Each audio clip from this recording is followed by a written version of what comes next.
అరే మార్కస్, ఎన్నిసార్లు ఫోన్ పట్టుకొని కూర్చుంటావు? జర అట్లా బయట పోయి తిరిగి రావచ్చు కదా, పార్టీలకు అట్లా అట్లా పోయి ఎంజాయ్ చేయొచ్చు కదా. ఊకే అది చూస్తే ఏమొస్తారా నీకు? ఆ గనగరం కూడా ఏంటి 30 ఏళ్ళు పెట్టి జర్మన్ పార్టీకి పోయినా ఏముంది, ఏం లేదా? ఆ బీర్లు సీసలు, ఆ German పోరాలు German పోరీలు.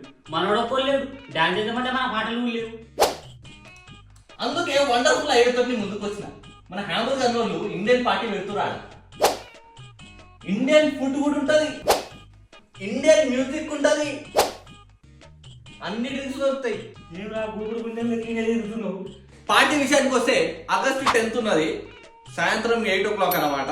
Entry fee ఏమున్నదంటే student కి అయితే 11 euros ఉన్నది, మళ్ళీ మాల్స్ ఉంటే సింగిల్స్ కి అయితే 13 euros ఉన్నది, కపుల్స్ కి అయితే 25 euros విత్ వెల్కమ్ డ్రింక్. నా స్నేహితు దర్బార్ పార్టీకి రిజిస్టర్ కావాలంటే పెట్టిన స్కాన్ చేసి రిజిస్టర్ గారి పార్టీలకు పోదాం.